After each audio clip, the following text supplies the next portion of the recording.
ఇక ఈ తొలివేల్లో ఉన్న కథనాలు ఇక చివరిగా నమస్తే తెలంగాణ విషయానికి వస్తే రైతు నోట్లో మట్టి అంటూ హరీష్ రావు ఇప్పటికే రైతుల విషయంలో కాస్త తాత్సారం జరిగింది. రైతులను ఆదుకోలేకపోయింది, రైతు బంధు విషయంలో పూర్తిగా కేటాయింపులు జరపలేకపోయింది, రైతు బొమ్మ ప్రస్తావన తీసుకురాలేకపోయింది అంటూ కాంగ్రెస్ ప్రభుత్వాన్ని ఏకిపారేసినటువంటి సమావేశం మీడియా పాయింట్ దగ్గర అసెంబ్లీలో మాటలు హైలైట్గా ఉన్నాయి. ఇక గ్యారెంటీల గురించి మనం మాట్లాడుకున్నాం. అమిత్ షా ఎన్డీఏలోకి మరిన్ని పార్టీలు అంటే ఒక వార్త, తర్వాత 13 నుంచి ప్రజా ఉద్యమం అట. ఇక ఏం ఉద్యమాలు చేపట్టినా ఏం చేసినా ప్రజలు ఆమె పరిస్థితి లేదు. ఇక ఎందుకు ఆ జిల్లాలో ఎంచుకున్నారో చెప్పారికే చాలా స్పష్టంగా చెప్పిన. నల్గొండ, మహబూబ్ నగర్, ఖమ్మం ఈ జిల్లాల్లో చాలా క్లియర్ కట్ మెజారిటీ ఉంది కాంగ్రెస్ పార్టీకి.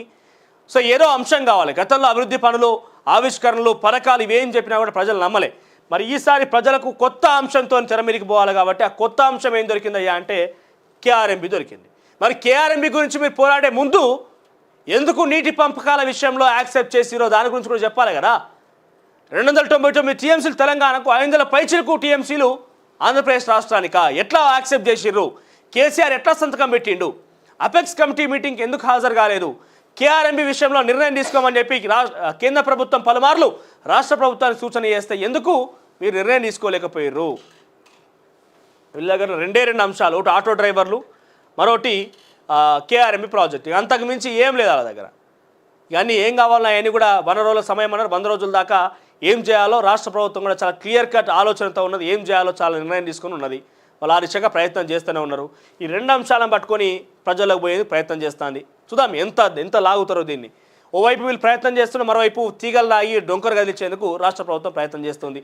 ఓ శివబాలకృష్ణ రూపంలో, అరవింద్ కుమార్ రూపంలో, ఓ రజత్ కుమార్ రూపంలో, ఓ మిషన్ భగీరథ పథకం రూపంలో, ఓ కాళేశ్వరం ప్రాజెక్టు రూపంలో, సోమేష్ కుమార్ రూపంలో, ఇప్పుడు సచివాలయం రూపంలో, అమరజ్యోతి రూపంలో, అంబేద్కర్ విగ్రహం రూపంలో. సో విచారణ కమిటీలు ఏర్పాటు చేసి, విజిలెన్స్ కమిటీలు ఏర్పాటు చేసి వీళ్ళ అవినీతిని మొత్తం బయటపెట్టేందుకు ప్రయత్నం చేస్తుంటే ప్రజా ఉద్యమాలు చేపడతామని కేటీఆర్ ముందుకు పోతున్నాడట. 13న మేడిగడ్డ మీద ఇక్కడ ప్రాజెక్ట్ ఉన్నది కదా, మేడిగడ్డ మీరే కట్టిరు కదా, మేమే కట్టినామని చాలా బాహాటంగా ఒప్పుకుంటున్నారు కదా. మరి మీరు కట్టిన ప్రాజెక్టు కుంగిపోయిందన్నప్పుడు అసెంబ్లీ వేదికగా మీరు వచ్చి ఎందుకు మేడిగడ్డ ఏం జరిగింది ఎందుకు చెప్పలేకపోతున్నారు? మేడిగడ్డ ప్రాజెక్టు యొక్క చర్చ వస్తుంది కాబట్టి తప్పించుకునేందుకే నల్గొండ ఈ యొక్క కార్యక్రమం. నిజానికి బీఆర్ఎస్ పార్టీ కనుక సమాధానం చెప్పేటువంటి ధైర్యం, ఆ సాహసం బీఆర్ఎస్ దగ్గర, ఆ ఉద్యమ పటిమ కనుక ఉంటే ఒక్కరోజు వాయిదా వేసుకొని ఏం పోతుంది? ఒరిగేదేమున్నది? 13వ తారీఖున నల్గొండలో మీరు కేఆర్ఎంబి ప్రాజెక్టుకి సంబంధించి ఉద్యమం పెట్టకపోతే ఒరిగేదేమున్నది? పోయేదేమున్నది? తెల్లార పెట్టుకోరు, 14వ తారీఖున పెట్టుకోరు. 13కి అసెంబ్లీ సమావేశాలు ముగుస్తాయి కదా. కేసీఆర్, కేటీఆర్, హరీష్ రావు అందరూ కూడా అసెంబ్లీకి హాజరై మేడిగడ్డ మీద చర్చ పెట్టుడు దమ్ముంటే అని చెయ్యం మేము. ఎందుకంటే మేడిగడ్డ ఏం జరిగిందో మాకు తెలుసు కదా. మేడిగడ్డల ఏమంటారు, ఇంట్లో గోడలు కట్టుకునే కంటే చాలా హీనంగా, దయనీయంగా, అంతకంటే దారుణంగా ఈ నిర్మాణం జరిగింది. 3 సంవత్సరాలకు పగుళ్ళు వస్తాయా? ఆ ప్రాజెక్టు సాధ్యం కాకుండా పోతుందా? పైపెచ్చి ఏమైపోయిన అధికారులను అక్కడ ఇబ్బందులకు గురి చేసి అధికారులు రాజీనామా చేసి అధికారాన్ని టర్మినేట్ చేసేదాకా వచ్చేసింది పరిస్థితి. మీ రాజకీయాలు గాడి దాకా దారితీసినాయి. నిజానికి బీఆర్ఎస్ పార్టీ కాంగ్రెస్ పార్టీకి సవాల్ స్వీకరిస్తుందా? ఏం చేస్తుంది కాంగ్రెస్ పార్టీ సవాల్ రేవంత్ రెడ్డి అంటే, దమ్ముంటే చర్చకు రండి అని సవాల్ చేస్తున్నది.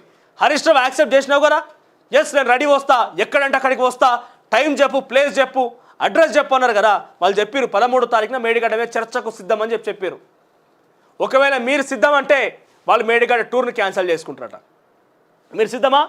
నల్గొండ యొక్క సభను కార్యక్రమాన్ని రద్దు చేసుకొని 13న అసెంబ్లీ వేదికగా కేసీఆర్తో సహా మేడిగడ్డ ప్రాజెక్ట్ అవినీతి చిట్టాను కాంగ్రెస్ పార్టీ బయట పెట్టేందుకు పవర్ పాయింట్ ప్రజెంటేషన్ రూపంలో బయట పెట్టేందుకు సిద్ధమవుతోంది. దానికి కాళేశ్వరం ప్రాజెక్టు విషయంలో చర్చకు కేసీఆర్ సిద్ధమా? సవాలు స్వీకరిస్తారనే చూడాలి. మరి మేము ఉద్యమం చేస్తామంటే ఏం ఉద్యమం మీరు చేసేది?